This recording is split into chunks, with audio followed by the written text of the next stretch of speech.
नमस्कार दोस्तों, मैं प्रतीक सिंह भारतीय संविधान के अगले क्लास में आप सबका स्वागत करता हूं। आए आते हैं हमारे क्लास की ओर और सभी चीज़ों को अच्छे तौर पे हम पढ़ते सीखते और समझते चलते हैं। एक मिनट दीजिएगा मुझे, मेरा ये रहा नीचे में छुपा हुआ है हमारा लाइट पेन। तो आइए, भारतीय संविधान में आपका स्वागत है।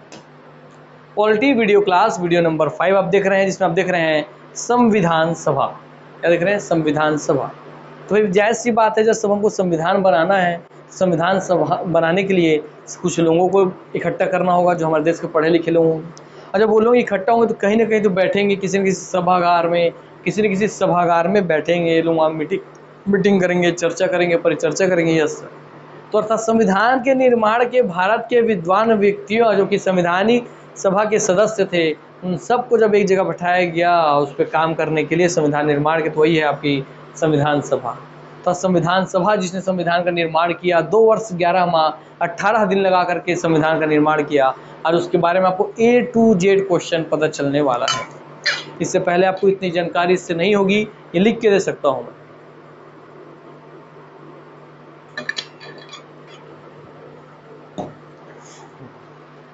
आइए, देख रहे आपको, ये है संविधान सभा। बोला एक बड़ा सा सभागार होगा, उस सभागार में सभी लोग बैठे होंगे। देखिए सभी लोग बैठे हैं और संविधान का निर्माण कर रहे हैं।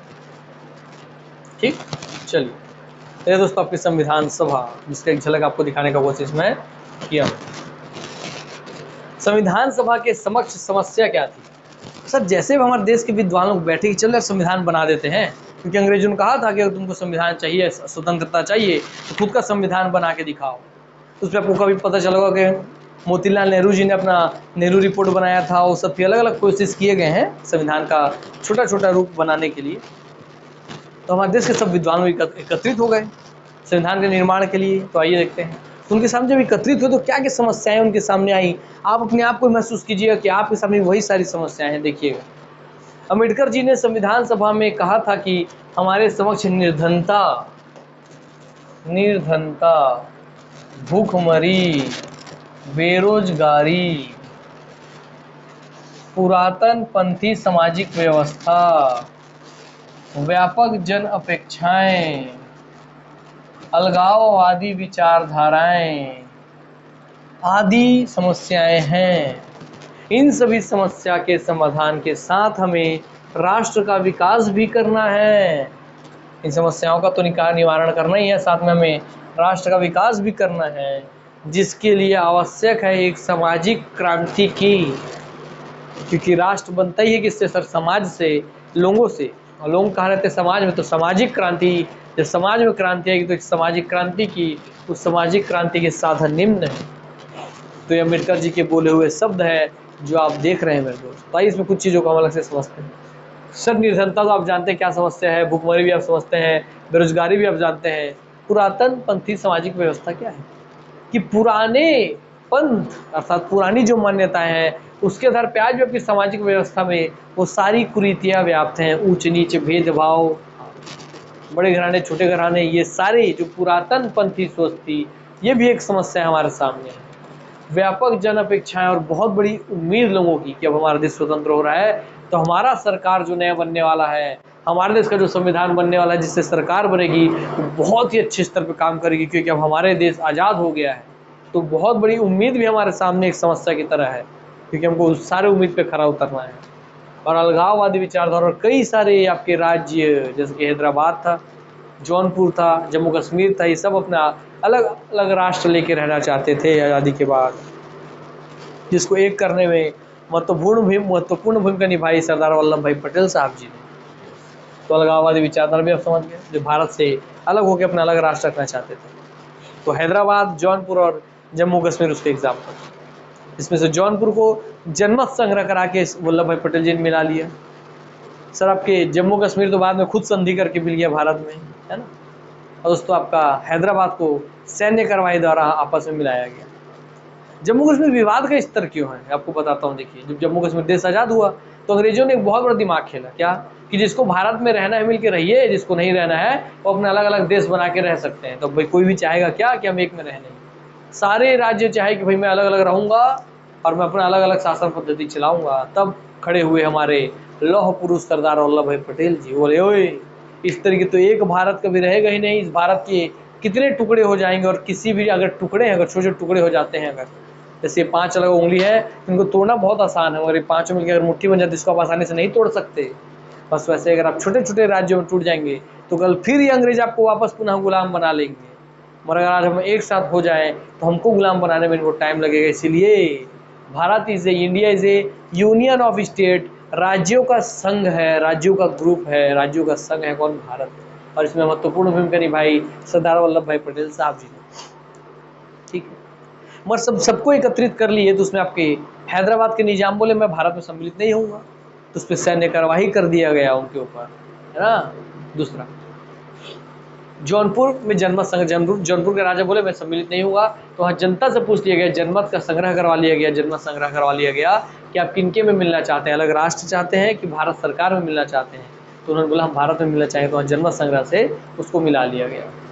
अब यही जम्मू कश्मीर की बात, तो वहाँ के राजा को बोला कि आप किस में रहेंगे, तो बोले कि मैं स्वतंत्र रहूंगा, ना मैं भारत में जाऊँगा ना मैं पाकिस्तान में जाऊँगा, मैं अपना स्वतंत्र रूप से रहूँगा। तो भारत बोला ठीक है रहिए आप स्वतंत्र रूप से, जाइए। ठीक, फिर जैसे अपना जम्मू कश्मीर स्वतंत्र रूप से रहने लग गया तो पाकिस्तान अपने यहाँ के आर्मी को भेड़ बकरी चराने वाले चरवाहे बना बना करके पाकिस्तान से जम्मू कश्मीर भेज करके हथियार दे दे करके धीरे धीरे जम्मू कश्मीर के कुछ क्षेत्रों को कब्जा करने लग गया। तब वहाँ के जो राजा थे वो दौड़ते भागते आए कहाँ? भारत सरकार में, नेहरू जी के पास, और बोले कि मुझे भी अपने भारत में मिला, मुझे मेरी मदद करो, मुझे बचा लो, मेरे देश पे कब्जा करने लग गए हैं पाकिस्तान, अपने आर्मी को भेड़ बकरी चराने वाले चरवाहा बना बना के भेज के कब्जा करवा रहा है। तो नेहरू जी ने कहा भैया जम्मू कश्मीर वाले राजा जी, आप तो भैया हमारे अंग हैं ही नहीं, तो हम क्यों आपकी सुरक्षा करेंगे? या जब आप हमारे राज्य के अंग ही नहीं है, हमारे देश के अंग ही नहीं है, तो हम आपकी सुरक्षा क्यों करें? हम क्यों किसी से बैर लें? हम क्यों किसी से अपने सैनिकों को जान हम खतरे में क्यों डालें? तब वहाँ के राजा ने कहा कि नहीं भैया, मैं भी भारत में सम्मिलित होना चाहता हूँ, लाइए मैं साइन कर देता हूँ भारत में सम्मिलित होने के पत्र। इसी बात पर तक जम्मू कश्मीर विवाद चलता है। पाकिस्तानियों का कहना है कि हम कब्जा किए थे जबरन, तो हमारा जम्मू कश्मीर। और वहाँ के राजा जो स्वयं उसके मालिक थे, जिनको वहाँ की जनता ने राजा बना के रखा हुआ, वो राजा खुद साइन करके दिए कि भाई जम्मू कश्मीर आज से भारत का अंग है, तो उसको नहीं, आज विवाद का कारण बना दिए लोगों ने। तो ये चीज़ स्थिति था। तब जब उन्होंने साइन किया तो भारत सरकार ने अपनी आर्मी भेज करके वहाँ से लोगों को खदेड़ा, हटाया, और जम्मू कश्मीर में अच्छी शासन व्यवस्था का सुचारू रूप से संचालन। मगर चिढ़ लग गई पाकिस्तान को, इसलिए तो आज तक पीछे पड़े हुए हैं वो। यस, तो आपको समझ में आ गया हर एक चीज़ का मतलब। तब सामाजिक क्रांति करनी होगी तो सामाजिक क्रांति में क्या क्या साधन निम्न है, तो वही साधन देखिए आप। वितरणात्मक न्याय, अर्थात हमारे समाज में जो क्रांति है उसमें सभी लोगों में न्याय का वितरण सही सही हो, अर्थात हमारे यहाँ जो भी न्याय व्यवस्था हो वो गरीब अमीर, ऊंचे कुल नीचे कुल, जाति वाति धर्म संप्रदाय देख करके न्याय ना करे, न्याय का वितरण बराबर हो सभी लोगों में। ऐसी हमको सामाजिक में चेतना जगानी है कि समाज में सभी लोग समान है, सभी लोग बराबर। दूसरा, लोकतंत्र हमको अपने समाज में स्थापित करना है, लोगों के कल्याण के लिए बनाना है हमें तंत्र, लोकतंत्र, ये उसके साधन है। पंथ निरपेक्ष बनाना है हमें अपना साधन। तो देखिए, जब सबका सरकार, जब संविधान बन रही थी तब सबसे पंथ निरपेक्षता के पक्ष में हम थे कि हम किसी भी पंथ के सबके पक्षधर नहीं हो, हम किसी भी पंथ के पक्ष में हम खड़े नहीं रहेंगे, ना उसके विपक्ष में। हम सारे ही पंथ से निरपेक्ष रहेंगे, सारे ही धर्म जाति मूल समुदाय विश्वास धर्म से हम निरपेक्ष रहेंगे, अर्थात हम सबको एक दृष्टि से देखेंगे। राष्ट्रीय एकीकरण व एकता, अर्थात हमको राष्ट्र के लोगों को एकता की भावना जगानी होगी, सबको एकीकरण, राष्ट्रीय एकीकरण मतलब सभी राज्यों को आपस में मिलाना होगा, सभी लोगों में एकता की भावना जगानी होगी। इन साधनों के लिए तो ये 4 साधन याद रखेंगे: वितरणात्मक न्याय, लोकतंत्र, पंथ निरपेक्षता, राष्ट्रीय एकीकरण व एकता। और क्या आपके प्रस्तावना में ये चीज़ें दिखती है आपको? लोकतंत्र, यस सर। क्या आपको न्याय दिखता है उस प्रस्तावना में? Yes sir. क्या आपको प्रस्तावना में पंथ निरपेक्षता दिखती है? Yes sir. और क्या आपको वहाँ एकता और अखंडता दिखती है? Yes sir. तो वो कहाँ से आई प्रस्तावना में?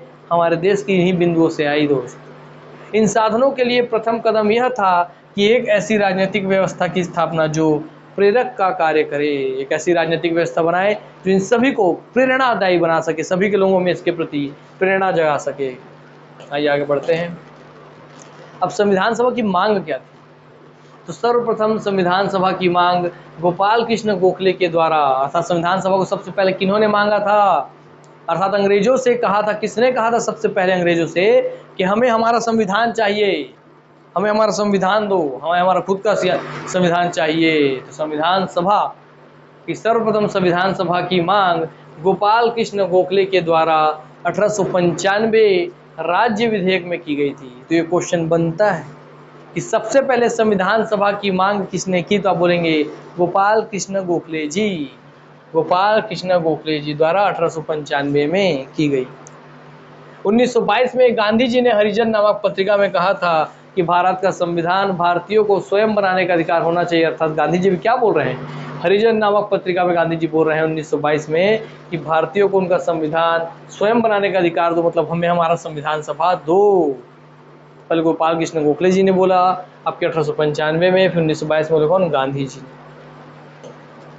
सन 1934 में स्वराज दल के द्वारा मांग की गई। तो ये सब याद रखिए, पूछता है ना। पहली मांग गोपाल कृष्ण गोखले 1895, गांधी जी द्वारा मांग कब की गई, 1922 हरिजन पत्रिका में, आपका 1922 हरिजन पत्रिका में की गई। उसके बाद पहली बार आपका, अब देखिए कोई टीम कोई दल मांग रहा है, तो स्वराज दल, पहली बार किसी दल ने, अभी तो व्यक्तिगत थी, अब दल के रूप में पहले औपचारिक मांग।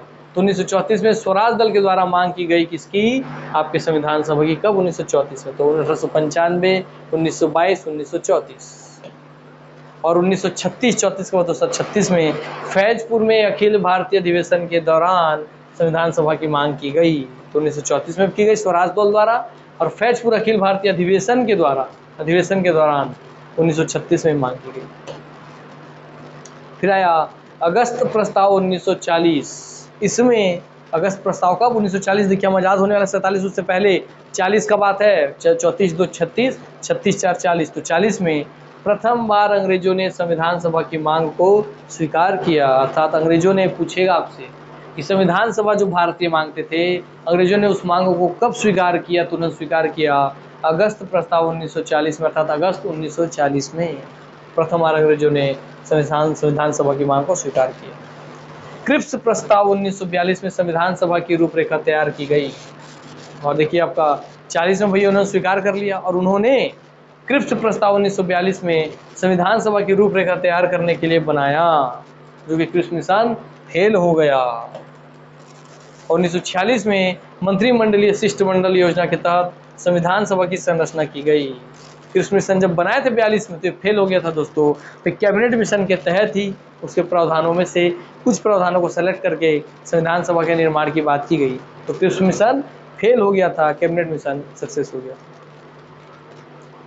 तो क्रिप्स मिशन के अध्यक्ष कौन थे, सर स्ट्रैफर्ड क्रिप्स थे, और कैबिनेट मिशन के कौन थे, सर पैथिक लॉरेंस थे, एवी अलेक्जेंडर थे, वो जो होंगे देख लेंगे। चलिए इसको आगे।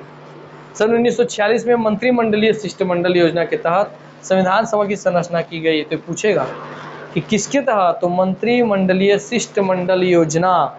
तो संविधान सभा के लिए एक योजना चलाई गई जिसका नाम था मंत्रिमंडलीय शिष्टमंडल योजना। उसी के तहत संविधान सभा की संरचना की गई। कब, 1946 में।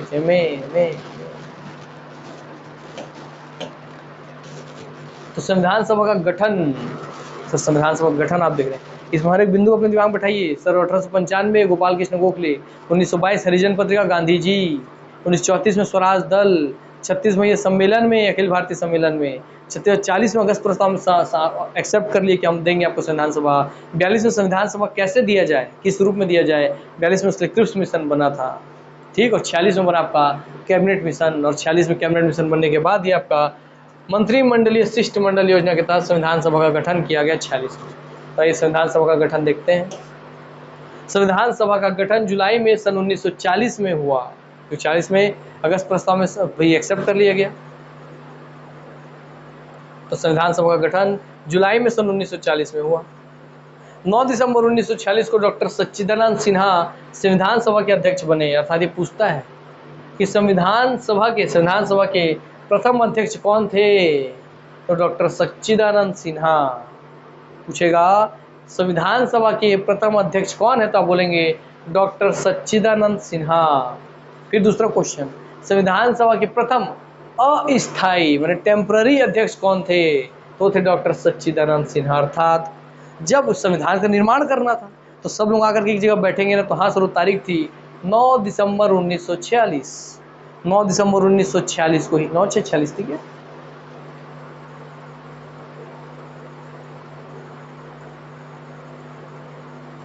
मैं एक बार चेक कर लेता हूँ, डाटा मुझे कुछ गलत लग रहा है।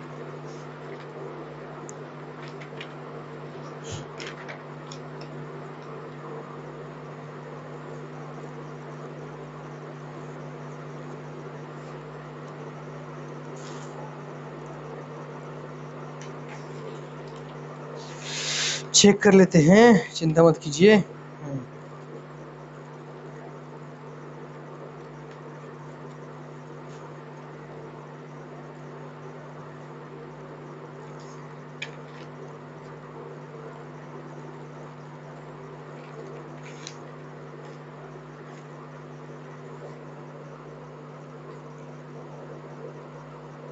ठीक है, तारीख ठीक है। संविधान सभा की पहली बार मीटिंग हुई थी 9/6 को, याद रखिएगा। संविधान सभा की पहली मीटिंग कब हुई, तो सेम टू सेम सब चीज़ रहेगा। बस ये आपका, जैसे आपका 9, ये आपका दिसंबर में 12 महीना, ये 1946 है। यस, तो संविधान सभा की पहली मीटिंग कब हुई, तो 9 दिसंबर 1946 को तो भाई अध्यक्ष चुन लिया गया। मगर अगर मीटिंग पूछ ले, प्रथम सम्मेलन पूछ ले, तो 9 को 9 ही लिख दीजिएगा, 12 का आधा 6 कर दीजिएगा, जो 1946 को 1946 ही कर दीजिएगा। यह है संविधान सभा की प्रथम फर्स्ट मीटिंग। तो 9/6/1946 अर्थात 9 जून 1946 को संविधान सभा में पहली बार मीटिंग हुई। और जस्ट उसके फिर 6 महीने बाद 9 वही रहा, 46 वही रहा, जून से आ गया दिसंबर, तो 9 जून 1946 को ही सेकेंड मीटिंग में, या आप कहिए जब प्रथम अच्छे तरीके से मीटिंग हुई, तो इस समय आपका अध्यक्ष चुन लिया गया। अब अध्यक्ष चुनना था कार्यवाही आगे बढ़ाने के लिए, तो उस समय उस समूह में सबसे वृद्ध व्यक्ति को अध्यक्ष बना दिया गया, और सबसे वृद्ध व्यक्ति थे डॉक्टर सच्चिदानंद सिन्हा। तो इनको इनके उम्र की वरीयता के आधार पे अध्यक्ष बना दिए। तो 9 दिसंबर 1946 को डॉक्टर सच्चिदानंद सिन्हा को संविधान सभा का अध्यक्ष बना दिया गया। और ये अध्यक्ष कैसे बने थे, ये बने थे अस्थायी अध्यक्ष, अस्थायी अध्यक्ष बने थे। और दोस्तों 9 तारीख को इनको बना दिए, और एक बहुत ही बड़ी आप कहानी देखेंगे क्या, कि जैसे ही 9 तारीख को इनको बनाए, अगला हुआ 10 दिसंबर 1946। जैसे ही अगला दिन आया, डॉक्टर सच्चिदानंद सिन्हा जी स्वर्गवास हो गए। खुशी बोलिए चाहे जिम्मेदारी बोलिए, इतना बड़ा जिम्मेदारी की वजह से, खुशी के मारे बोलिए, 9 तारीख को उनको अध्यक्ष बनाया गया, और 10 तारीख को ही वो क्या हो गए, स्वर्गवास हो गया, अर्थात उनका देहावसान हो गया, उनका देह अंत हो गया। इसलिए क्योंकि अध्यक्ष का पद खाली हो गया, तो सीधा 9 को उनको बनाया, 10 को मर गए, तो 11 तारीख को उसके अगले दिन 9, 10 और 11 दिसंबर 1946 को डॉक्टर राजेंद्र प्रसाद जी को स्थायी रूप से अध्यक्ष बनाया गया। तो यही पूछता है कि संविधान सभा के प्रथम अध्यक्ष कौन, सच्चिदानंद सिन्हा। संविधान सभा के प्रथम अस्थायी अध्यक्ष कौन, सच्चिदानंद सिन्हा। मगर अगर बोलते संविधान सभा के प्रथम स्थायी अध्यक्ष, स्थायी शब्द लाए, तो बोलेंगे डॉक्टर राजेंद्र प्रसाद जी। हो गया, यस। तो डॉक्टर राजेंद्र प्रसाद जी बनाए गए। तो 9, 10, 11 आपको याद रहेगा। 9 को सच्चिदानंद सिन्हा जी बने, 10 को मर गए, 11 को फिर आपके राजेंद्र प्रसाद जी बन गए। हो गया, यस। तथा संवैधानिक सलाहकार के पद पर BN राव, बेनिगल नरसिंह राव को बनाया गया। ये क्वेश्चन ही पूछता है किस दिन भैया, डॉक्टर राजेंद्र प्रसाद जी को तो अध्यक्ष बना दिया गया, मगर संवैधानिक सलाहकार BN राव जी को बनाया गया। बेनिगल नरसिंह राव, वही है फुल फॉर्म BN राव का। तो पूछ लेगा कि संवैधानिक सलाहकार या उपाध्यक्ष इसको बनाया गया, तो आप बोलेंगे उपाध्यक्ष बोल दे, चाहे संवैधानिक सलाहकार बोल दे, तो BN राव याद रखना है। 3 नाम, सच्चिदानंद सिन्हा, डॉक्टर राजेंद्र प्रसाद, बेनिगल नरसिंह राव। आइए आगे बढ़ते हैं। फिर आगे 11 के बाद एक दिन छोड़े, 12, 13 हो गया। 13 दिसंबर 1946 को नेहरू जी ने उद्देशिका का प्रस्ताव, अर्थात ये पूछता है कि उद्देश्य प्रस्ताव, अर्थात उद्देश्य प्रस्ताव किसने रखा है, तो बोलेंगे भाई नेहरू जी ने रखा था। उद्देश्य प्रस्ताव पारित कब हुआ, तो बोलेंगे 13 दिसंबर 1946 को नेहरू जी के द्वारा उद्देश्य प्रस्ताव रखा गया, जिसे 22 जनवरी 1947 को स्वीकार कर लिया गया।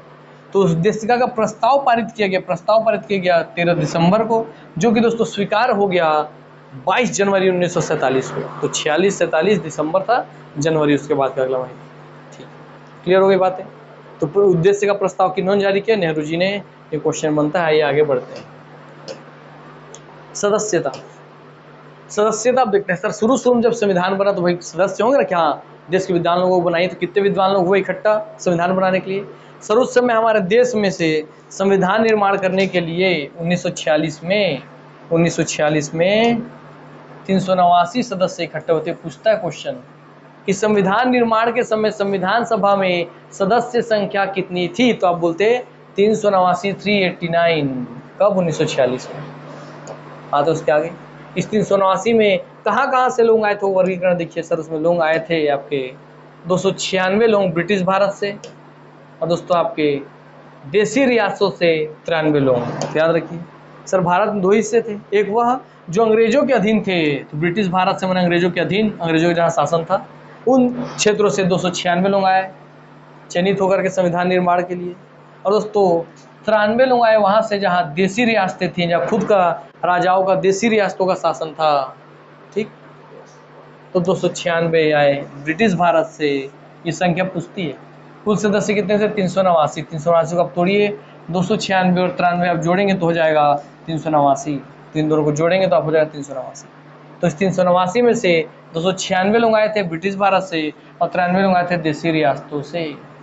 फिर 296 में भी एक बात याद रखिएगा कि 296 में भी 292 लोग आए थे। कहाँ से? इसमें 4 कम 92 लोग आए थे। कहाँ से? प्रांतों से। और 92 जब होगा तो 4 एक्स्ट्रा से, तो 4 लोग आए थे कमिश्नरी प्रांत से, जो ब्रिटिश कमिश्नर जहाँ पे रहते थे। यस, तो याद रख लीजिए, पूरा वर्गीकरण आपको मैं एक बार बता देता हूँ। ठीक, ऐसा तो आप देख ही लिए हैं, तो आपको सब एक चीज़ याद होना चाहिए। क्वेश्चन पूछेगा संविधान निर्माण के समय कितने सदस्य संख्या थी? 389। 389 सदस्य में ब्रिटिश भारत से कितने लोग थे? 296। देसी रियासतों से कितने लोग थे? 93 लोग। तो याद रखिए 296 और 93। फिर बोलेगा ब्रिटिश भारत से कौन कितने लोग आए हुए थे? तो प्रांतों से आए थे 292 लोग, कमिश्नरी क्षेत्र से आए थे 4 लोग, और ब्रिटिश उन दोनों से मिलकर प्रांत से और कमिश्नरी क्षेत्र से मिलकर ही ब्रिटिश भारत बनता था। तो ठीक है, 292, 4, 96, उधर हो गया 93। चलिए आगे बढ़ते हैं। इन सभी का निर्वाचन, अब जो आए हम लोग का निर्वाचन तो होगा ना। यस, इन सभी का निर्वाचन अप्रत्यक्ष रूप से प्रांतीय विधानमंडल के द्वारा किया गया।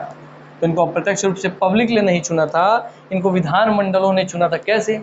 कि विधानमंडल में जो भी आपके लोग हैं, जैसे संसद है, समझिए पब्लिक ने जिनको भी चुन करके अपना संसद बनाया, प्रतिनिधि बनाया, विधायक बनाया, उन लोगों ने फिर चुन करके किनको बनाया? संविधान सभा के अप्रत्यक्ष लोगों का चुनाव किया कि कौन कौन संविधान सभा में रहेंगे। इसलिए याद रखिए, ये पूछता है कि संविधान सभा के सदस्यों का चुनाव प्रत्यक्ष था कि अप्रत्यक्ष था? बोलेंगे अप्रत्यक्ष रूप से निर्वाचित हुए थे।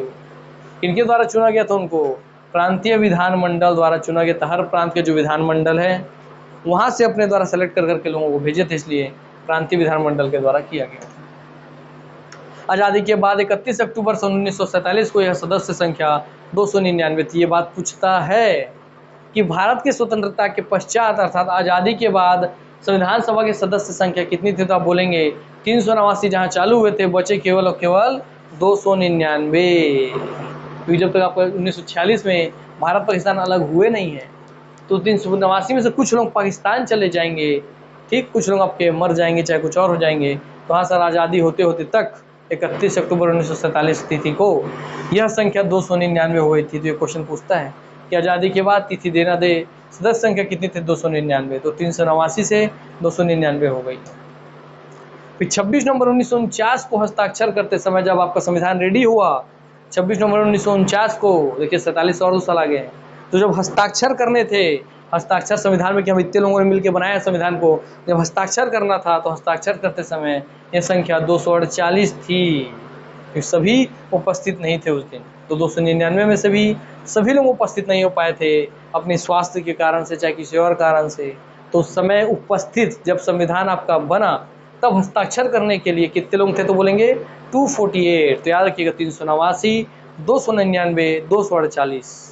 ये याद रख लीजिए, सब अपने आप में क्वेश्चन बनता है। इस पेज से ही आपके 10 क्वेश्चन बनेंगे। 1, 2, 3, 4, 5, 6, 7, 8, 9, 10 क्वेश्चन इस पेज से बनेंगे मेरे दोस्त। ठीक, तो 389, 299, 248। आइए आगे बढ़ते हैं। सर्वप्रथम संविधान सभा की मांग किसके द्वारा की गई थी? सबसे पहले संविधान सभा की मांग की गई थी गोपाल कृष्ण गोखले जी, जैसा कि आप पढ़े। पर इसमें मुझे थोड़ा सा डाउट जा रहा है, एक बार इसलिए क्रॉस चेक कर लेते हैं। अब कंटेंट बनाते हैं, थोड़ा डाउट हो जाता है। ठीक, सर्वप्रथम संविधान सभा की मांग किसने की? According to Rajasthan Gyan, Sanvidana Nirmana ki Sarvaprathama Manga Bala Gangadhara Tilaka Devara 1895 देखिए यहाँ पे जो बता रहा है मुझे, वो बोल रहा है बाल गंगाधर तिलक जी ने सर्वप्रथम संविधान सभा की मांग की थी, है ना, 1895 में। ठीक, और यहाँ एक नाम आ रहा है गोपाल कृष्ण गोखले जी। तो इन दोनों में डाउट है, और डाउट क्या है मेरे को जहाँ तक पता था, तो सर पहले आपको मैं एक चार्ट बनवा ही देता हूँ ताकि आप चार्ट बना लीजिए। कंटेंट बनाने वाले थोड़ा बहुत मिस्टेक कर ही देते हैं यार। आइए सर, संविधान सभा की मांग, सर याद रखिए संविधान की मांग लिखवाते हैं, संविधान की मांग करना है। हाँ सर, इस मांग को सर अप्रत्यक्ष रूप में भी किया गया है, अर्थात अपने अपने स्तर पे बस ऐसे बोलते थे, और सर प्रत्यक्ष तौर पे भी किया गया है। ठीक,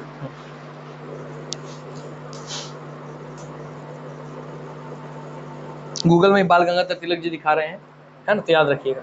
अप्रत्यक्ष तौर पे बोला जा रहा है 3 टीसीआर की 1895। अप्रत्यक्ष तौर पे संविधान सभा की मांग सबसे पहले किन्होंने की? तो आप लिखिए भैया बाल गंगाधर तिलक। तो बाल गंगाधर, लाल बाल पाल में बाल जी ने, बाल गंगाधर तिलक। सबसे पहले संविधान सभा की मांग बाल गंगाधर तिलक जी ने की थी, स्वराज दल में, ऐसा बोला जा रहा है। ठीक, उसके बाद भी आपका 1906 में, फिर 1906 में संविधान सभा की मांग किन्होंने की? 1906 में की थी दादा भाई नौरोजी जी ने। ये भी लिख लीजिए, दादा भाई नौरोजी जी ने। कभी क्वेश्चन बनेगा तो आपको पता होना चाहिए। और फिर 1922 जो आप पढ़े थे पीछे, 1922 में हरिजन पत्रिका में संविधान सभा की मांग की किन्होंने? गांधी जी ने। ठीक, तो इनका तो 1922 सही है। फिर आते हैं इस पर अप्रत्यक्ष रूप से ना, तो पूछेगा अप्रत्यक्ष रूप से सर्वप्रथम संविधान सभा की मांग किन्होंने की? तो बाल गंगाधर तिलक आप ले लीजिएगा। गोपाल की, अगर ये नहीं रहा नाम तो गोपाल कृष्ण गोखले रहेगा तो लीजिएगा। हालांकि इसके बारे में मैं ऑथेंटिक नहीं हूँ, मुझे यही डाटा पता है, भले लिखा हुआ है तो अलग बात है। चलिए, गूगल में भी देखा तो यही बता रहा है आपके सामने। आते हैं प्रत्यक्ष तौर पे। सर प्रत्यक्ष तौर पे भी 1934, 35, 38, 1934, 1935 और 1938। तो इसमें अप्रत्यक्ष रूप से 3 बार मांगा गया, प्रत्यक्ष रूप से भी 3 बार मांगा गया। 1934 में मांगा था M.N. रॉय जी ने, मानवेंद्र नाथ रॉय जी ने मांगा था प्रत्यक्ष रूप से संविधान सभा की मांग। मानवेंद्र नाथ रॉय जी ने कहा था, और इन्होंने ही संविधान कहलाया। 1935 में फिर किसी पार्टी के रूप में कांग्रेस पार्टी ने सबसे पहले मांगा था, उस समय कांग्रेस पार्टी थी सबसे प्रमुख पार्टी थी। 1938 में फिर पंडित जवाहरलाल नेहरू जी ने मांगा था, तो पंडित जवाहरलाल नेहरू जी ने मांगा था। टेबल बना के रख लीजिए, काम आएगा आपका। ठीक है,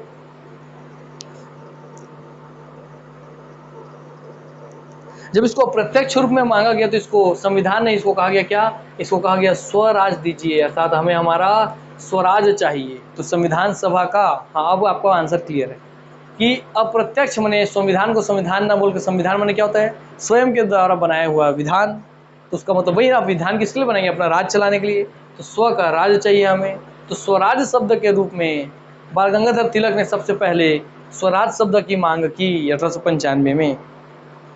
ठीक, मगर आपको बोले संविधान शब्द के रूप में पहला मांग, तो आप ले लेंगे क्या? M.N. रॉय जी, फिर कांग्रेस पार्टी, फिर पंडित जवाहरलाल नेहरू जी।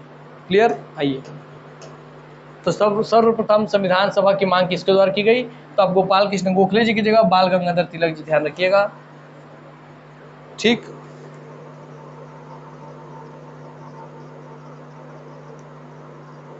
आइए, उसमें क्या प्रत्यक्ष क्या प्रत्यक्ष आप जान चुके हैं।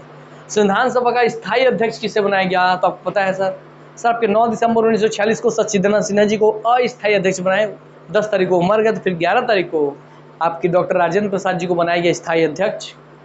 अब BN राव, बेनिगल नरसिंह राव को बनाया गया संवैधानिक सलाहकार। तो स्थायी अध्यक्ष थे कब?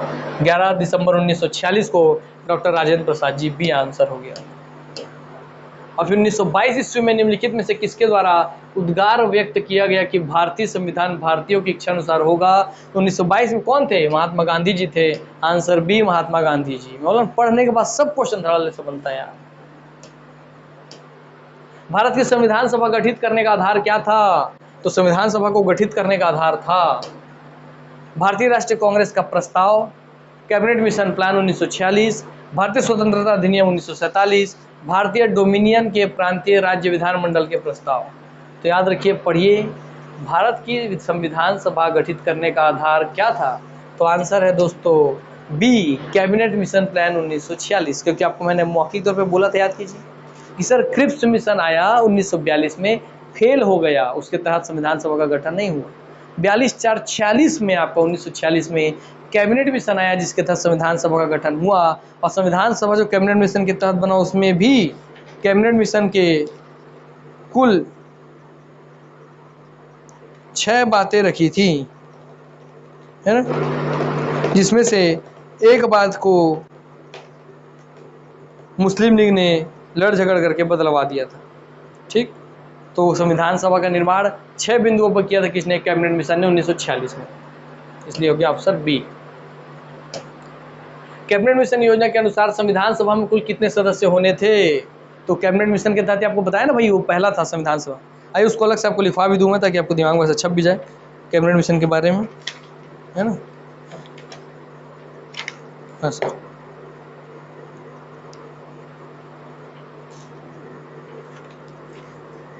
और क्रिप्स मिशन से जुड़ा हुआ भी कुछ क्वेश्चन है कि किस मिशन को आपका उत्तर दिनांकित चेक कहा जाता है? तो आप बोलेंगे क्रिप्स मिशन को आपका उत्तर दिनांकित चेक कहते हैं। फिर बात दूसरा आएगा कि उसे उत्तर दिनांकित चेक, पोस्ट डेटेड चेक किसने कहा था? तो आप बोलेंगे गांधी जी ने कहा था।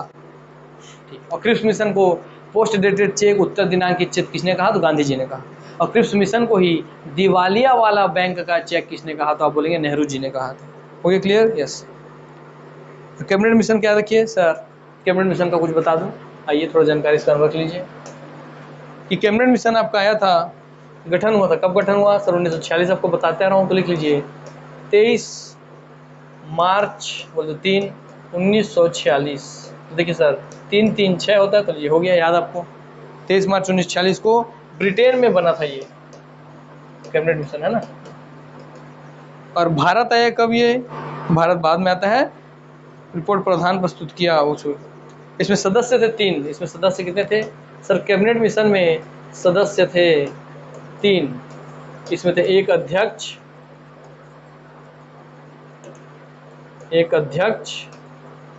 2 सदस्य। सर जो क्रिप्स मिशन फेल कर दिया गया था उनको भी यहाँ सदस्य ग्रुप में सम्मिलित किया गया। तो इसके अध्यक्ष थे कौन? इसके अध्यक्ष थे सर पैथिक लॉरेंस। सर मैं नहीं लिखने वाला, पैथिक लॉरेंस लिख रहा हूँ, पैथिक लॉरेंस, ये थे उसके अध्यक्ष। और 2 सदस्य कौन थे इसके? तो इसके 2 सदस्य थे मेरे दोस्त, दूसरा और तीसरा। तो इसमें एक थे आपके स्टेफर्ड क्रिप्स, जो कि क्रिप्स मिशन के अध्यक्ष थे, वो इसमें सदस्य बन गए। तो देखिए उनको फिर लेकर के आया गया, उनकी ही बातों को सम्मिलित भी किया गया, स्टेफर्ड क्रिप्स, जिसका इतना बुराई किया गया क्रिप्स मिशन में, उनका ही। और एक दोस्त आपके एवी अलेक्जेंडर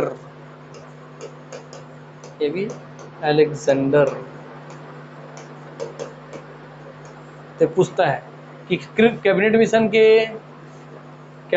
के अध्यक्ष कौन थे? तो आप बोलेंगे सर पैथिक लॉरेंस थे। कैसे याद रहेगा सर? मेरा नाम प्रतीक है, प्रतीक सर ने पढ़ाया था पैथिक है करके, तो हाँ सर प्रतीक से पथिक आपको याद रहेगा। इसके 2 सदस्य थे। कितने सदस्य थे? 3 सदस्य थी, एक अध्यक्ष, 2 सदस्य। कब आया था? 23 मार्च 1946 को ब्रिटेन में इसका गठन किया गया था। हो गया। इसने अपना रिपोर्ट प्रस्तुत कब किया? इसने अपना रिपोर्ट प्रस्तुत किया, लिख लीजिए 23 मार्च को इसका गठन हुआ। और लिख लीजिए इसका रिपोर्ट प्रस्तुत हुआ 16 मई 1946। तो 16/5/46। ठीक, जैसे यहाँ 3-3-6 वैसे यहाँ पे नहीं, यहाँ 6-5-6 है, 16 मई 1946। इसी ने अपनी रिपोर्ट प्रस्तुत की है। इनके दोस्तों 6 प्रावधान थे। इनके क्या, कैबिनेट मिशन के 6 प्रावधान थे। क्या 6 प्रावधान थे, लिख लीजिए। इनके 6 प्रावधान थे क्या, कि भारत के लिए एक संविधान होगा, एक संविधान सभा होगी। क्या, एक संविधान सभा होगी पूरे भारत के लिए, एक संविधान सभा पूरे भारत के लिए होगी, पूरे भारत के लिए एक संविधान सभा होगी। दूसरा था इनका प्रावधान, सभा में 389 सदस्य होंगे। तो 389 जो संविधान सभा बनेगी इसमें 389 सदस्य होंगे, जो कि आप पीछे देखे थे कि 389 सदस्य कहाँ कहाँ से होंगे। तो 389 का भी आपको विवरण था। ये सब 292 और प्लस आपका सर कैसा था 93, सर 292 आपके ब्रिटिश प्रांत से होंगे, जबकि 93 सर देसी रियासतों से होंगे। 292 92 भी नहीं, ये था आपको दोस्तों, ये था आपका 296। हाँ, और उसके बाद ये था 93। तो 296 लोग आपके ब्रिटिश प्रांत से होंगे, 93 लोग आपके होंगे देसी रियासतों से। ये 296 में भी 292 लोग आपके होंगे कहाँ से, तो ब्रिटिश प्रांत से, और 204 लोग होंगे आपके कमिश्नरी क्षेत्र से। तो इन दोनों जब आप जोड़ेंगे 296 प्लस 93 तो निकलेगा 389 सदस्य। यस। तीसरा, इन सभी जितने भी 389 सदस्य हैं इनका निर्वाचन होगा। मैंने ऐसे ही नहीं आ जाएंगे, इनका निर्वाचन होगा। तो इनका निर्वाचन कैसे होगा सर, इनका निर्वाचन वयस्क मताधिकार के आधार पे होगा, जिसका विरोध मुस्लिम लीग ने किया था, क्योंकि वयस्क मताधिकार यहाँ पे उस समय रखा गया था 24 वर्ष। तो मुस्लिम लीग ने कहा कि ऐसे ही हमारी जनसंख्या इतनी कम है और आप 24 वर्ष के ऊपर के लोगों से केवल मत देंगे अगर आप बोलते हैं, तो दोस्तों हमारे तो ऐसे ही लोगों की संख्या कम है और कम हो जाएगी, क्योंकि 18 साल या 16 साल के लोग वोट ही नहीं दे पाएंगे। तो मुस्लिम लीग ने इसको लड़ करके कम करवा दिया था। फिर आपको आता है 4 हो गया, 5वां, एकल संक्रमणीय मत पद्धति। इनका जो मत के बाद इनका निर्वाचन कैसे होगा, एकल संक्रमणीय मत पद्धति से, एकल संक्रमणीय मत पद्धति से। अब एकल संक्रमणीय मत पद्धति क्या है कि भैया, आगे आप समझ जाएंगे, आगे बताऊंगा। 6वां है अनुपातिक प्रतिनिधित्व प्रणाली। अनुपातिक अर्थात 10 लाख लोगों के सीट पर, 10 लाख लोगों की जनसंख्या पे एक नेता खड़ा होगा। तो अनुपातिक 10 लाख लोगों के अनुपात में एक नेता खड़ा होगा, एक प्रतिनिधि खड़ा होगा। तो अनुपातिक प्रतिनिधित्व प्रणाली। ठीक है, तो ये 6 बात कहा था कैबिनेट मिशन ने। चलिए भैया आगे आते हैं। तो कैबिनेट मिशन योजना के अनुसार संविधान सभा के कुल कितने सदस्य थे, 389 सदस्य थे। उसमें से आपका ब्रिटिश प्रांत से कितने थे, 296 थे। संविधान सभा के समिति, अब संविधान सभा में जो मेन समिति थी, सबसे फेमस समिति संविधान निर्माण के लिए, वो थी दोस्तों प्रारूप समिति, जिसका आप यहाँ पे देख रहे हैं फोटो। 1 2 3 4 5 6 7 8, जिसे बीच आपको बैठे हुए दिख रहे हैं सर, प्रारूप समिति के अध्यक्ष डॉक्टर भीमराव अम्बेडकर साहब जी, है ना। डॉक्टर भीमराव अम्बेडकर साहब जी आपको दिख रहे हैं प्रारूप समिति के अध्यक्ष बन के बैठे हुए। आइए,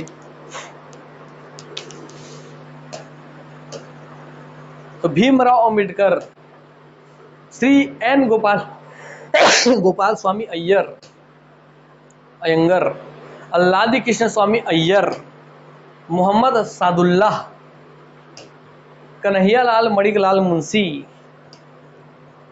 BL मित्रा, DP खेतान, याद हो गया है। यस, अर्थात एक अध्यक्ष 6 सदस्य, टोटल 7 सदस्यीय समिति थी आपकी प्रारूप समिति। क्या, संविधान निर्माण के लिए प्रारूप समिति का गठन किया गया। प्रारूप समिति जिसमें दोस्तों आपके एक अध्यक्ष और 6 सदस्य थे। तो प्रारूप समिति का गठन किया गया कब, 29 अगस्त 1947 को। कब किया गया, इसका गठन किया गया 29 अगस्त 1947 को। कब हुआ, 29 अगस्त 1947। देखिए आज़ादी के बाद प्रारूप समिति का गठन हुआ। इसमें आपके टोटल 7 लोग थे, एक अध्यक्ष 6 सदस्य।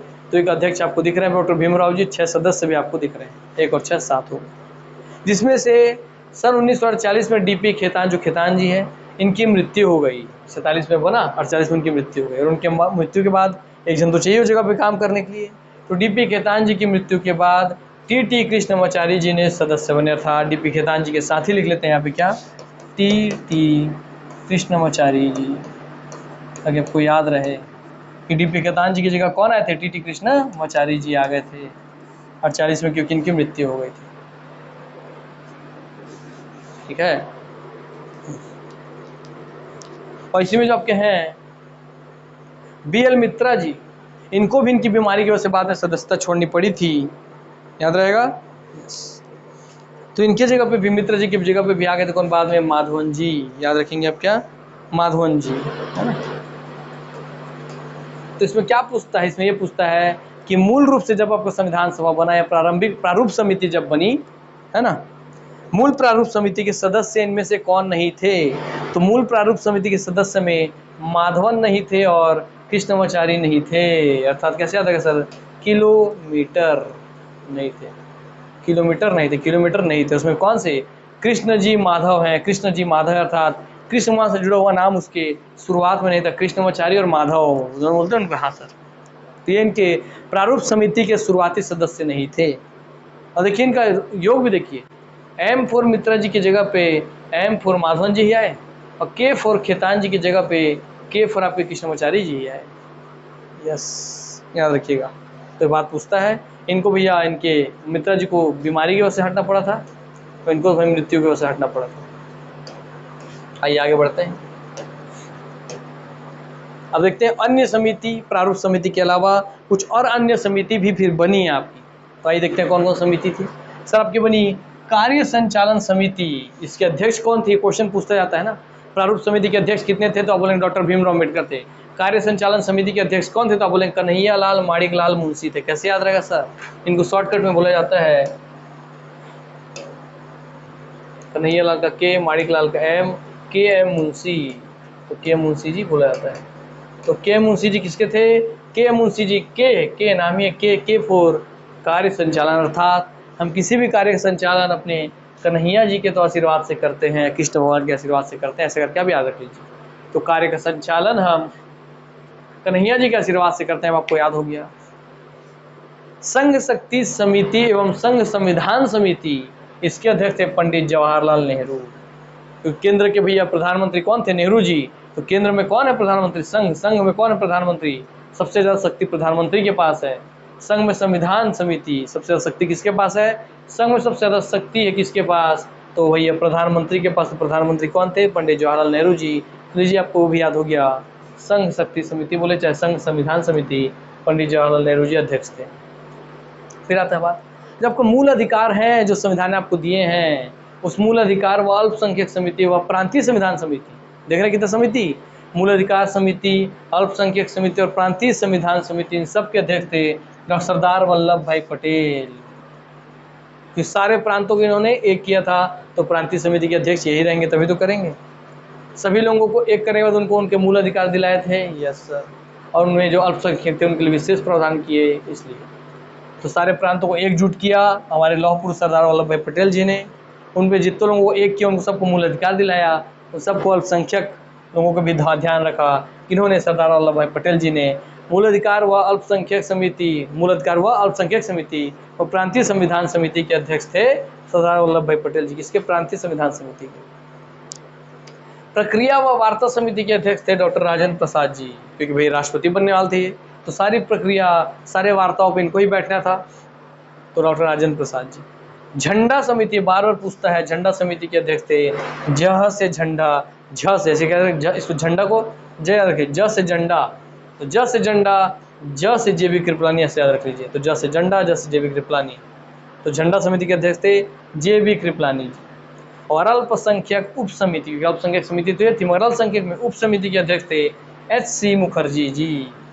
ठीक, तो अपने बात से, उप समिति की बात से मुकर मत जाना, एच.सी. मुखर्जी जी। लीजिए भैया, ये भी हो गया आपका। प्रारूप समिति के द्वारा संविधान का निर्माण, इसके द्वारा प्रारूप समिति, क्योंकि संविधान के निर्माण के लिए प्रारूप समिति बनाई गई थी और उसके अध्यक्ष डॉक्टर भीमराव अम्बेडकर जी। तो आइए देखते हैं प्रारूप समिति के द्वारा संविधान का निर्माण कैसे कैसे हुआ, क्या क्या चीज़ था।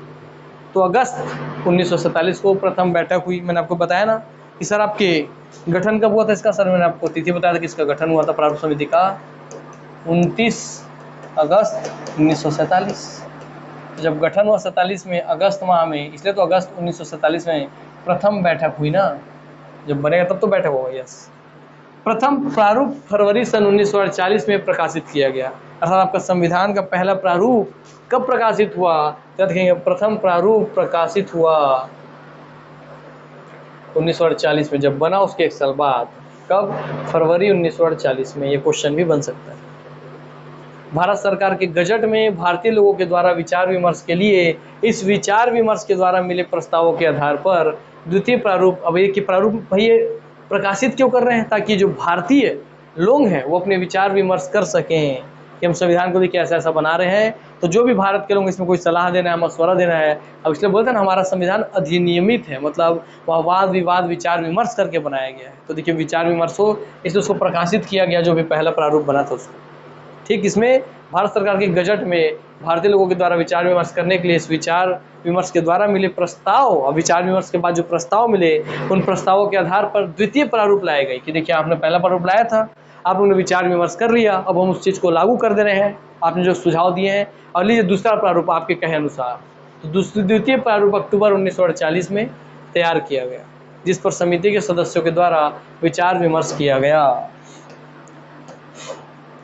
इस विचार विमर्श के बाद तृतीय प्रारूप 4 नवंबर 1948 को देखिए, फरवरी फिर अक्टूबर फिर नवंबर में तृतीय प्रारूप फरवरी 4 नवंबर 1948 को तैयार किया गया। प्रथम वाचन 4 नवंबर 1948 को किया गया, जिस पर आम चर्चा हुई। चर्चा हुई ना भाई तीसरे प्रारूप पे। इसके बाद द्वितीय वाचन 15 नवंबर 1948 में खंडशः पार्ट वाइज चर्चा किया गया, जिसमें 7535 संशोधन पेश किए गए। कितने संशोधन? लग रहा है आपको हल्का था बनाना? अरे भैया 7535 संशोधन पेश किए गए, कितनी सारी चीज़ें सुधारनी है, लेकिन विचार केवल 2437 संशोधनों पर हुई, और उसके बाद भी 2437 चीज़ों पे संशोधन पे विचार किया गया। सोचिए आप, कहाँ 7500, कहाँ लगभग 2500 चीज़ों पे विचार कर भी दी। अंतिम रूप से तृतीय वाचन 14 नवंबर सन 1949 को हुआ। कब हुआ? 14 नवंबर को हुआ। देखिए 26 नवंबर नहीं आया, नवंबर आ गया, 49 भी आ गया है, 26 नवंबर को बन के रेडी होगा। तो तीसरा वाचन उससे पहले 14 नवंबर 1949 को किया गया, जो कि अंतिम रूप से तृतीय वाचन था। और इस तरीके से अंतिम वाचन 14 नवंबर 1949 के बाद संविधान 26 नवंबर 1949 को बनकर तैयार हुआ, तथा 26 नवंबर 1949 को इस पर डॉक्टर राजेंद्र प्रसाद जी के द्वारा हस्ताक्षर किया गया, क्योंकि वही थे राष्ट्रपति। राष्ट्रपति क्या बनेगी? अध्यक्ष थे ना, कार्य संचालन समिति के। इसी तारीख को कुछ प्रावधान लागू हो गए, जैसे नागरिकता, तो मैं बताया था ना आपको, सर पीछे पढ़ाया था कि सर 26 नवंबर को ही आपके संविधान बन के रेडी तो हो गया, बस इसको लागू 26 जनवरी को किया गया। और क्यों किया गया था, आइए उसके पीछे कहानी आपको बताया था मैं कि सर 31 दिसंबर 1929 को, देखिए संविधान बना 26 नवंबर को, लागू हुआ 26 जनवरी को। क्यों? उसके पीछे कहानी थी कि कांग्रेस ने 26 जनवरी 1930 को पूर्ण स्वराज की घोषणा की थी, और 31 दिसंबर 1929 को कांग्रेस का वार्षिक अधिवेशन लाहौर में। तो देखिए अब क्या अंतर है भैया, सर आपका 31 दिसंबर 1929 को कांग्रेस का वार्षिक अधिवेशन जो कि लाहौर में था, तो लाहौर के 1929 के लाहौर अधिवेशन में कांग्रेस का जो कि वार्षिक अधिवेशन था, वहीं पे नेहरू जी ने रात के 12 बजे मध्य रात में तिरंगा झंडा फहराया था और प्रण लिया था कि आज से हम अपना स्वाधीनता दिवस मनाएंगे। और उसी प्रण के तहत ही 26 जनवरी 1930 को पूर्ण स्वराज की घोषणा की गई थी। कब घोषणा की गई थी? कि हम प्रत्येक वर्ष 26 जनवरी 1930 से, क्योंकि दिसंबर देखिए खत्म हो गया, 31 दिसंबर 1929 खत्म, अब अगले दिन क्या आ जाएगा? रात के बाद सर आपका जनवरी आ जाएगा 1930। तो जनवरी 1930 में कब? हम 26 जनवरी को पूर्ण स्वराज की घोषणा करते हैं।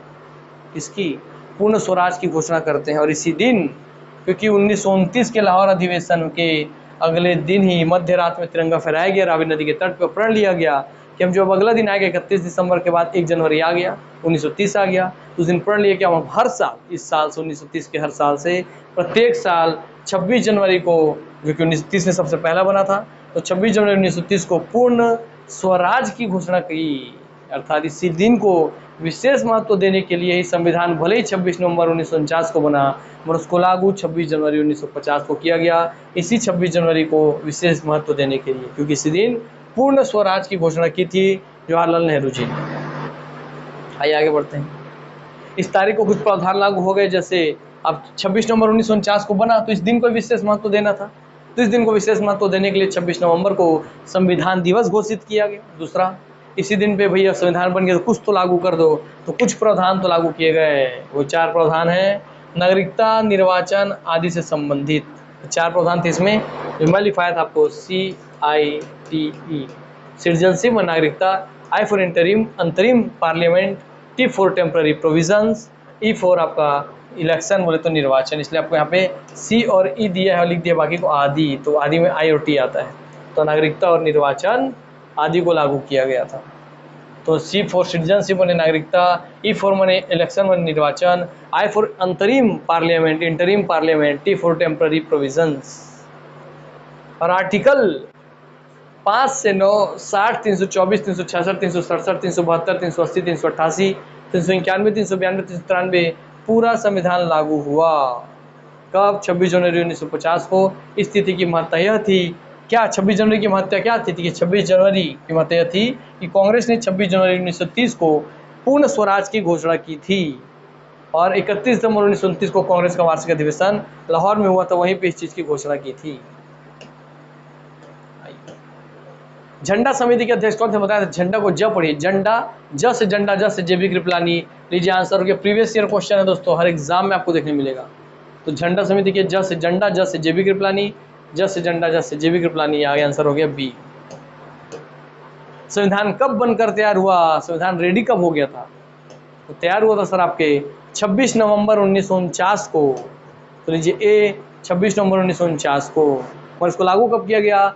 26 जनवरी 1950 को, क्योंकि प्रत्येक वर्ष 26 जनवरी को हम पूर्ण स्वराज दिवस मनाएंगे, ऐसा घोषणा किया गया था 1929 के लाहौर अधिवेशन में, और पहली बार मनाया गया था पूर्ण स्वराज दिवस 26 जनवरी 1930 को ही, तो उसी 26 जनवरी को विशेष महत्व देने के लिए।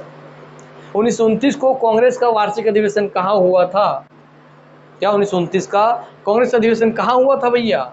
सर 1929 का कांग्रेस अधिवेशन लाहौर में हुआ था, और लाहौर में होता इसका मतलब उस समय जो पाकिस्तान, आज लाहौर पाकिस्तान में है, भारत में हुआ करता था मेरे दोस्त। लाहौर पाकिस्तान में ही रावी नदी के तट पे 1929 में कांग्रेस का अधिवेशन हुआ, और उस अधिवेशन में ही 31 दिसंबर 1929 को हुआ। तो मध्य रात्रि में जैसे 31 दिसंबर से आपका 1 जनवरी 1930 हुआ, उस दिन प्रण लिया गया कि अब हम 26 जनवरी से प्रत्येक वर्ष पूर्ण स्वराज दिवस मनाएंगे, और उसी 26 जनवरी 1930 को सबसे पहला पूर्ण स्वराज दिवस मनाया गया, और इसी तिथि को याद रखने के लिए आपके 26 जनवरी को ही संविधान बनने के बाद भी लागू किया गया। भीमराव अम्बेडकर का संविधान सभा में निर्वाचन हुआ था किस क्षेत्र से? क्योंकि भैया आपको क्या बोला था मैं कि भाई 389 क्षेत्र होंगे, 389 क्षेत्र में से 296 आपके ब्रिटिश प्रांतीय क्षेत्र होंगे, 93 आपके क्या होंगे सर? आपके देसी रियासती वाले क्षेत्र होंगे। तो भाई आपके कौन से क्षेत्र से चयनित होकर आए थे भीमराव अम्बेडकर जी? तो भीमराव अम्बेडकर जी चयनित होकर के आए थे, क्योंकि प्रारूप समिति के अध्यक्ष हैं, तो वो चयनित होकर के आए थे दोस्तों ए पश्चिम बंगाल से। तो डॉक्टर भीमराव अम्बेडकर जी संविधान सभा में निर्वाचन हुआ था पश्चिम बंगाल क्षेत्र से। याद रखिएगा, क्वेश्चन बहुत ज्यादा बनता है, बार बार बनता है। संवैधानिक सलाहकार कौन थे? बेनीगल नरसिंह राव, BN राव। संविधान निर्माण में कितना समय लगा? 2 वर्ष 11 माह 18 दिन लगा। चलिए, तो इतना तो आपको भाई समझ हो गया एक एक चीजों का, है ना।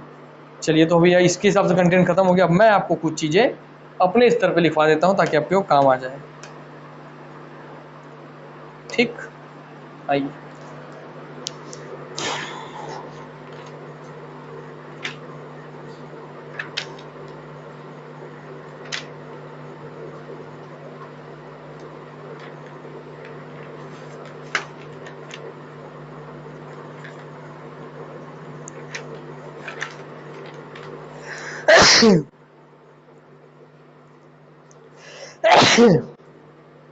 अरे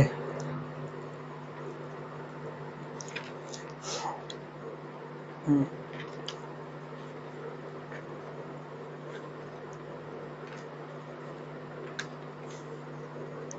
हम्म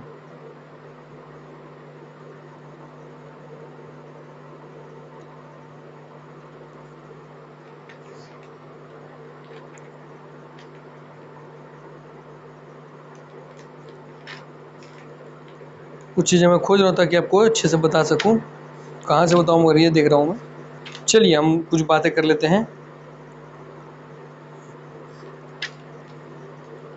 यस, संविधान सभा से बात चालू हुआ था, तो आइए संविधान सभा की मांग को आप शुरू से मैं चार्ट बना रहा हूँ, चार्ट टेबल याद रखते चलिएगा, ये सारे आपके काम आएंगे, है ना। फैक्ट दे रहा हूँ कि संविधान सभा की मांग 6 बार हुई थी, आपको पता है सर? हाँ सर, मगर आपकी संविधान सभा की मांग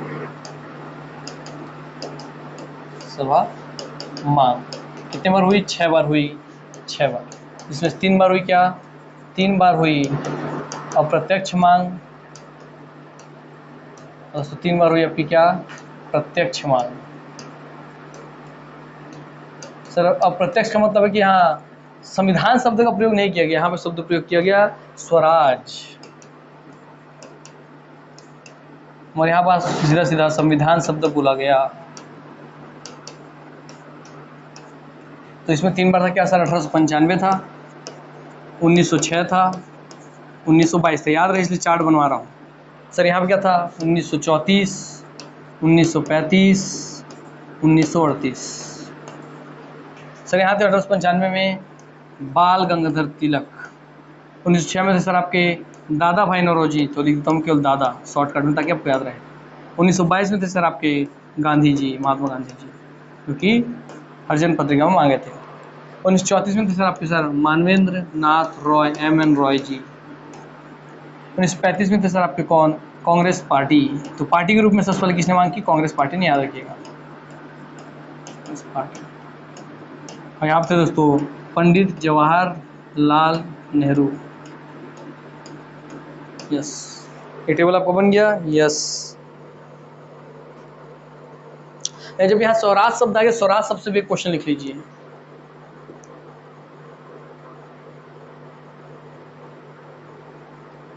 कि भले ही स्वराज शब्द की मांग की किन्होंने? सबसे फर्स्ट बार मांगा किन्होंने? मांग किया किन्होंने? बाल गंगाधर तिलक ने। मगर स्वराज शब्द बनाया किन्होंने? तो स्वराज शब्द सबसे पहले प्रयोग या बनाया किन्होंने, ये पूछ लेगा तब बोलेंगे क्या? स्वराज शब्द बनाया था सबसे पहले दादा भाई नौरोजी ने, वो भी 1885 में। ठीक, तो दादा भाई नौरोजी ने 1885 में ही स्वराज शब्द का निर्माण कर दिया था। कैसे कर दिया था? क्योंकि उन्होंने कहा था अखिल भारतीय पार्टी का नाम कांग्रेस पार्टी रखा दादा भाई नौरोजी ने, तो अखिल भारतीय जो पार्टी थी उसी का नाम कांग्रेस पार्टी रख दिया दादा भाई नौरोजी ने, और कहा 1885 की बात है कि कांग्रेस पार्टी स्वराज दिलाएगा। क्या बोला उन्होंने? कि कांग्रेस पार्टी हमें स्वराज दिलाएगा। इसलिए देखिए स्वराज शब्द का प्रयोग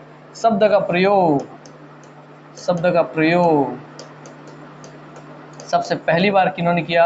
तो दादा भाई नौरोजी ने किया। किन्होंने? दादा भाई नौरोजी ने किया। उन्होंने क्या कहा कि अखिल भारतीय पार्टी, जिसका नाम उन्होंने कांग्रेस पार्टी रखा, उन्होंने कहा कि कांग्रेस पार्टी हमें स्वराज दिलाएगा। इसलिए याद रखिए स्वराज शब्द का सबसे पहला प्रयोग दादा भाई नौरोजी ने 1885 में कर लिया, और 85 के 10 साल बाद 1895 में ही उसी स्वराज शब्द की मांग कर दी बाल गंगाधर तिलक ने, मांग कर दी। तो सबसे पहले बात मांगा किसने? इन्होंने तो भाई अपने बातों में कहा था ना कि स्वराज दिलाएगा हमें कांग्रेस, मगर हमें स्वराज चाहिए, ऐसा मांग किया था बाल गंगाधर तिलक ने 1885, 1095। अब आपको याद हो गया। फिर दादा भाई नौरोजी ने 1906 में स्वराज शब्द ही मांगने का बात कहा, और 1922 में गांधी जी ने भी ये बात कहा अपने हरिजन पत्रिका में, जैसा कि आप जानते हैं।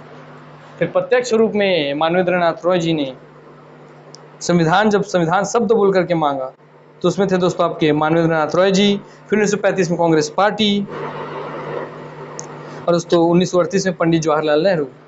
और 1885 से पहले कांग्रेस पार्टी का नाम क्या था? तो आप याद रखेंगे अखिल भारतीय पार्टी नाम था। और 1885 तिथि क्यों इंपॉर्टेंट? क्योंकि इसी दिन कांग्रेस का गठन हुआ। उससे पहले जो भी पार्टी थी वो अखिल भारतीय पार्टी के रूप में जानी जाती थी, मगर 1885 को कांग्रेस का गठन हुआ, इसलिए 1885 आपको याद रहेगा। और उसी दिन कहा था जब गठन हुआ कांग्रेस पार्टी का, अखिल भारतीय पार्टी से नाम कांग्रेस पार्टी हो गया, उसी दिन दादा भाई नौरोजी ने कहा था कि कांग्रेस पार्टी हमें स्वराज दिलाएगा। तो पूरा चार्ट खत्म। इससे जो क्वेश्चन बनेगा यस कि कब स्वराज का मांग कब किया बाल गंगाधर तिलक ने? पहली बार किन्होंने किया? इन्होंने। सेकंड दूसरी बार दादा भाई नौरोजी ने। गांधी जी ने कब मांग किया? 22 में हरिजन पत्रिका में। संविधान शब्द के साथ प्रयोग करते हुए पहली बार किन्होंने मांगा? मानवेंद्र नाथ रॉय ने। पार्टी के रूप में कांग्रेस पार्टी ने। और ऐसे पंडित जवाहरलाल नेहरू ने कब मांगा? 1938 में। ठीक, चलिए कांग्रेस की स्थापना कब हुई? 1885 में। स्वराज शब्द का सबसे पहले प्रयोग किन्होंने किया? दादा भाई नौरोजी ने 1885 में। कांग्रेस का नाम अखिल भारतीय पार्टी था।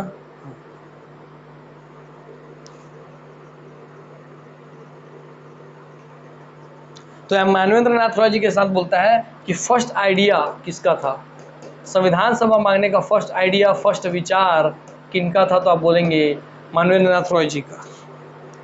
ठीक है, निसंदेह यही क्वेश्चन पूछता है। और मानवेंद्र नाथ रॉय जी ही स्वराज दल के सदस्य थे, याद रखिएगा। तो संविधान सभा मांगने की पहली विचार किसकी थी, तो विचार थी मानवेंद्र नाथ रॉय जी की, बात याद रखिएगा।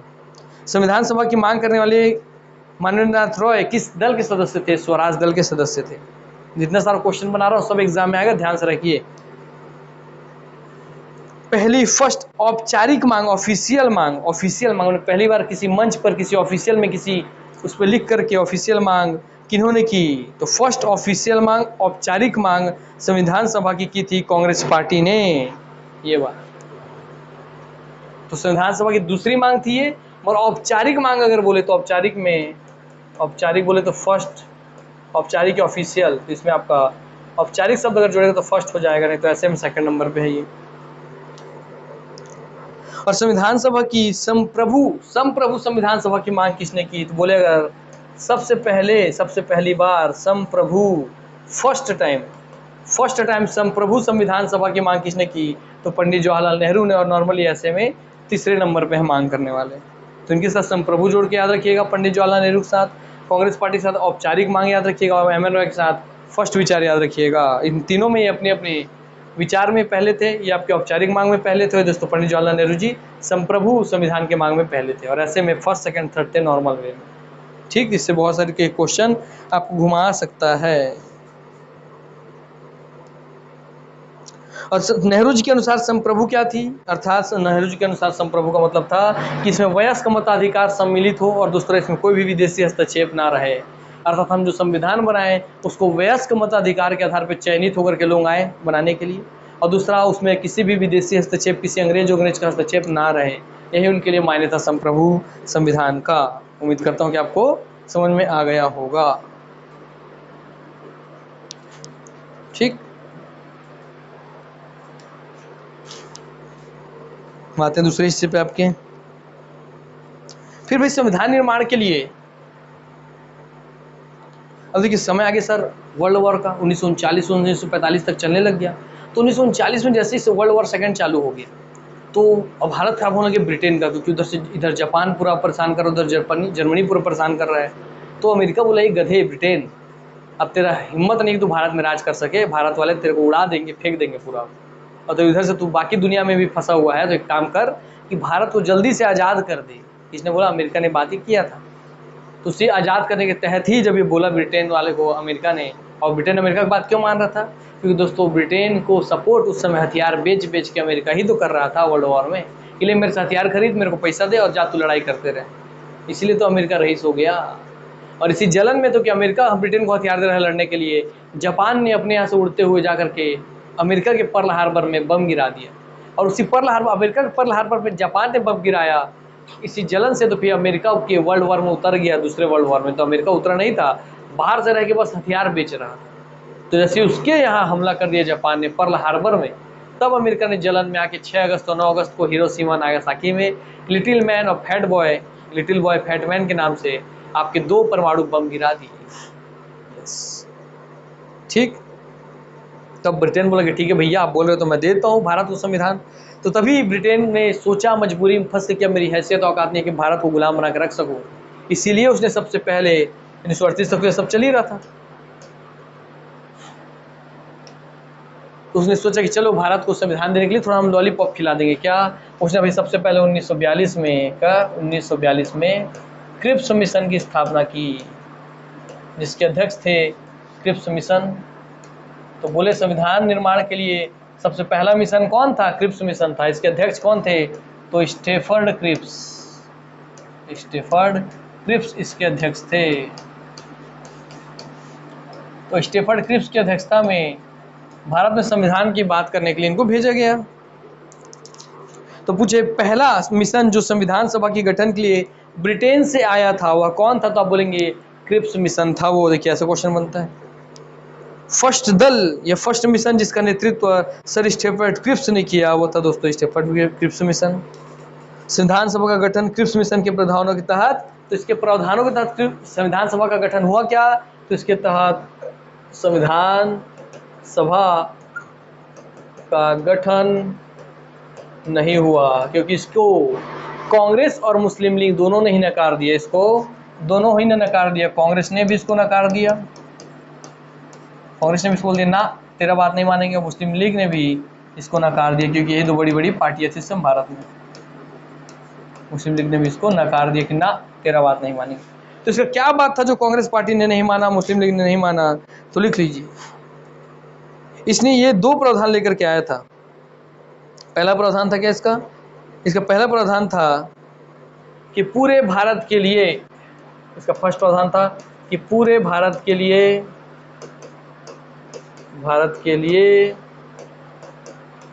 एक संविधान सभा होगी। तो इसमें क्या खराब बात है, अच्छी बात तो है कि पूरे भारत की एक संविधान सभा हो। अरे भैया ये उसकी अच्छी बात तो है, मगर इस बात को मुस्लिम लीग ने मना कर दिया। क्यों? क्योंकि मुस्लिम लीग अपने लिए एक नया राष्ट्र चाहता था, वो भारत से अलग होना चाहता था, और वो कहता था कि हम अलग होना चाहते हैं, हमको दो दो संविधान सभा दो, हमको अपना अलग संविधान सभा दो। वो एक ही देश के दो टुकड़े करना चाहता था या अपने खुद अलग राष्ट्र चाहता था, और जब एक देश के दो टुकड़े करने ही थे तो इसलिए पाकिस्तान तोड़ के बाद में बना लिया। यस, हाँ सर, पूरे भारत के लिए एक संविधान सभा होगी। इस वाले क्रिप्स मिशन के इस बात का, इस प्रस्ताव का नकार दिया मुस्लिम लीग ने, और जिस बात को आपके कांग्रेस ने नकार दिया वो बात थी, आपके कांग्रेस ने सही बात पे नकारा कि क्रिप्स मिशन ने बोला कि आप भारतीय लोग सेकेंड वर्ल्ड वॉर में ब्रिटेन का सहयोग कीजिए, फिर जैसे ही सेकेंड वर्ल्ड वॉर खत्म होगा तब हम आपको संविधान सभा दे देंगे।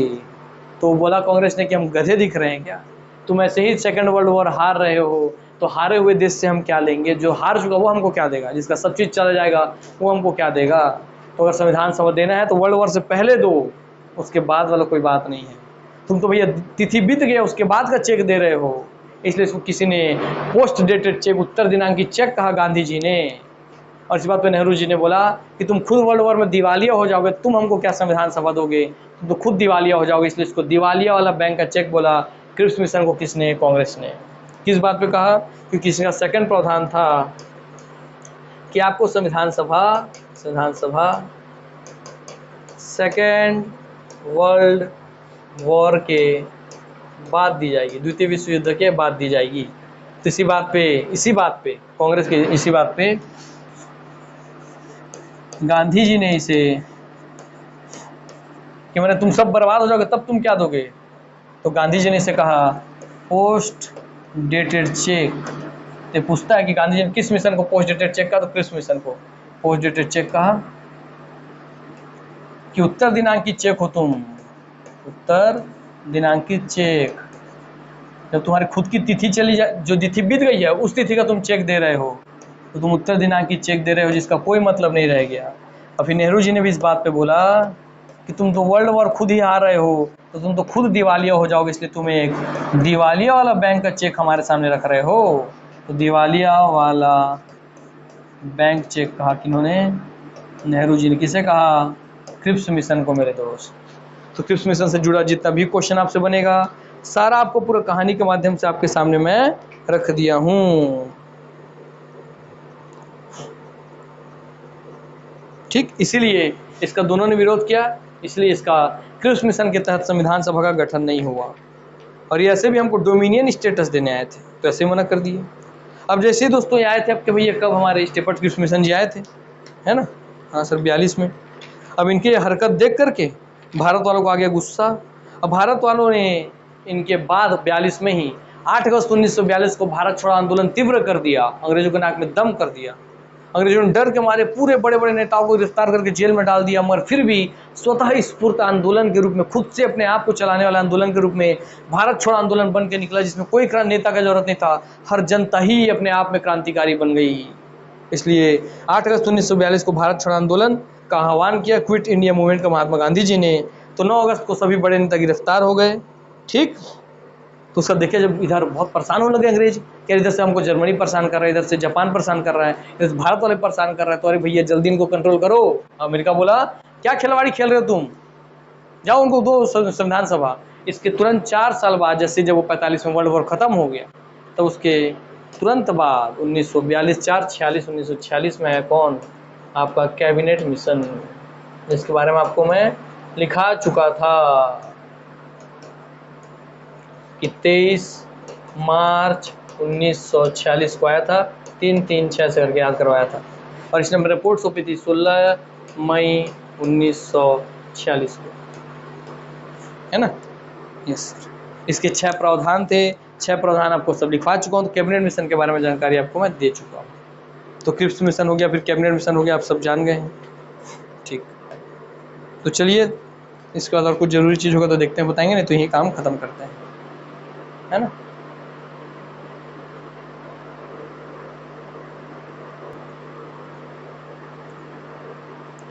तो आपको समझ में आ गया? हाँ सर, इतनी सारी चीज़ें आपके लिए महत्वपूर्ण है मेरे दोस्त।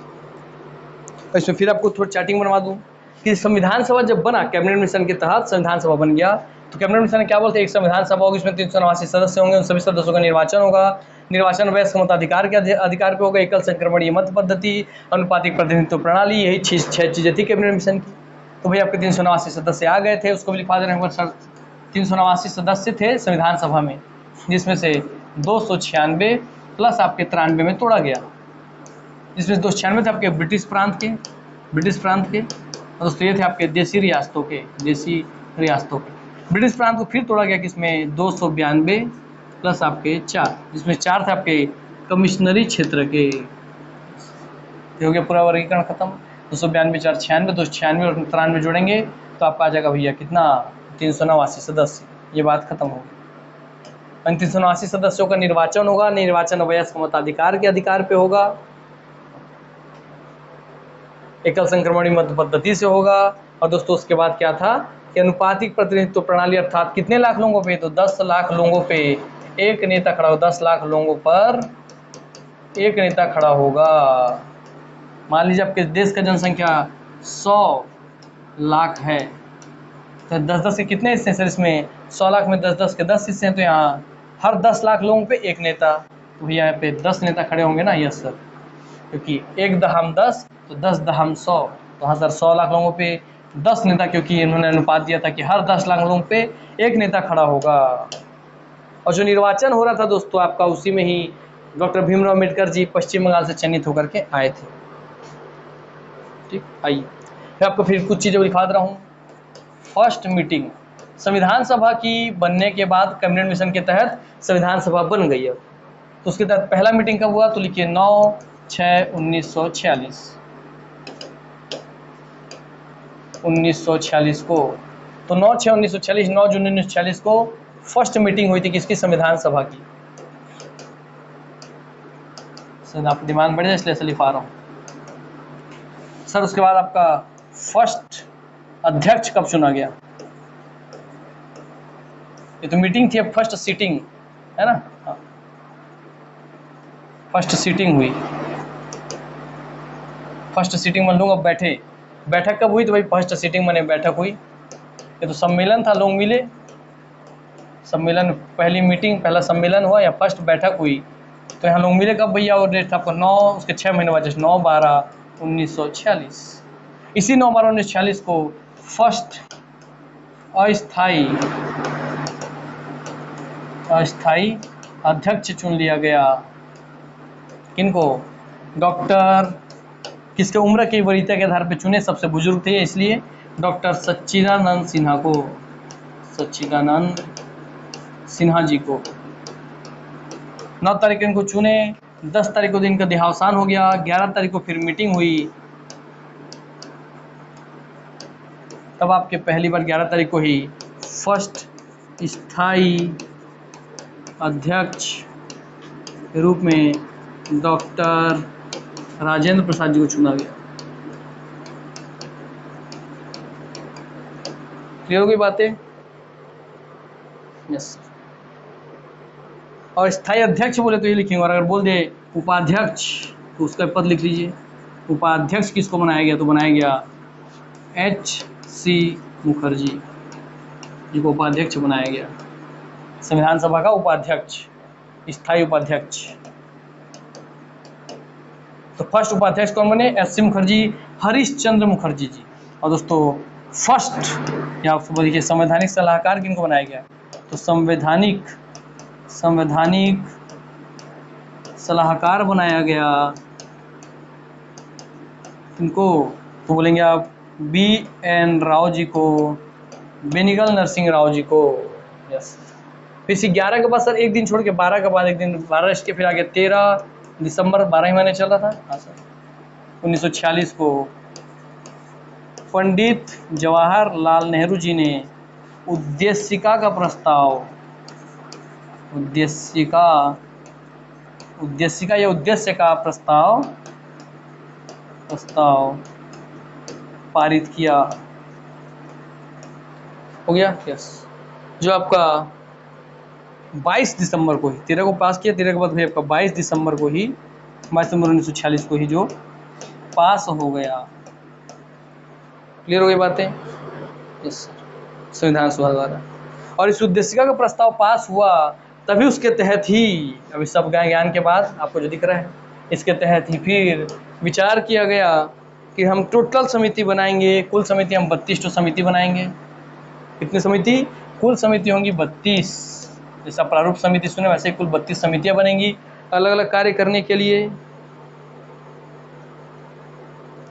ठीक, जिसमें से आपकी सब 32 में से 13 आपकी प्रमुख समिति थी, ठीक, और 19 आपकी थी उप समिति। तो सर 32 को 19 और 13 में तोड़िए, 13 थी प्रमुख समिति, 19 थी उप समिति। ये क्वेश्चन पूछता है कि संविधान सभा के लिए कुल कितनी समिति का निर्माण किया गया? 32 समिति होगा। उसमें प्रमुख समिति कितनी थी? 13 थी। और इस 13 को भी कई बार आपका आंसर एग्जाम एनसीईआरटी लेता है। 12 प्रमुख समिति थी, ये बात भी याद रखिएगा। मगर इस 12 में भी सबसे ज़्यादा मेन समितियाँ कौन थी? फेमस 12 समितियों में सबसे ज़्यादा मेन फेमस समितियाँ थी आपकी 7 समिति जो आप पीछे पढ़े, इस 12 में से भी आपकी 7 समितियाँ जो सबसे ज़्यादा फेमस थी। नियम समिति और संचालन समिति दोनों सबसे छोटी समिति थी। कौन? बोले सबसे छोटी समिति कौन थी? तो सबसे छोटी समिति थी आपकी नियम समिति एंड संचालन, दोनों अलग अलग है मगर दोनों सबसे छोटी समिति थी नियम समिति, संचालन समिति। और सबसे बड़ी समिति थी आपकी मौलिक अधिकार पर परामर्श समिति। सबसे बड़ी समिति थी आपकी मौलिक अधिकार, जिसके आपके सरदार वल्लभ भाई पटेल जी थे अध्यक्ष। मौलिक अधिकार पर परामर्श देने वाली समिति सबसे बड़ी समिति थी, क्योंकि मौलिक अधिकार लोगों का क्या हो, ये सबसे बड़ा मुद्दा था। तो इन 7 समितियां सबसे मेन थी। उनमें दोस्तों सबसे छोटी समिति नियम समिति और संचालन समिति थी। दोनों में 3-3 सदस्य मात्र थे। और सबसे बड़ी समिति आपकी मौलिक अधिकार पर परामर्श समिति थी, क्योंकि इसमें आपके 54 सदस्य थे। ये सारे कंटेंट बेटा जी आप लोगों के लिए मैं अपने नोट से पढ़ा रहा हूँ, जो मेरे खुद के बनाए हुए नोट से। देख रहे हैं आप लोग? हाँ, तो बहुत इंपॉर्टेंट नोट्स हैं, इनसे आपके एग्जाम क्वेश्चन में आएंगे, और जब आएंगे उसके लिए आपसे ही बनेंगे। चलिए तो आज की क्लास को हम यहीं पे समाप्त करते हैं। दुआ करते हैं कि आप हमेशा हंसते रहें, खेलते रहें, खिलखिलाते रहें, निरोग रहें, स्वस्थ रहें, तंदुरुस्त रहें। यही मेरी दुआ है आप सबके लिए। मिलते हैं नेक्स्ट क्लास में, तब तक के लिए अलविदा, नमस्कार, जय हिंद, जय भारत, जय छत्तीसगढ़, वंदे मातरम, धन्यवाद।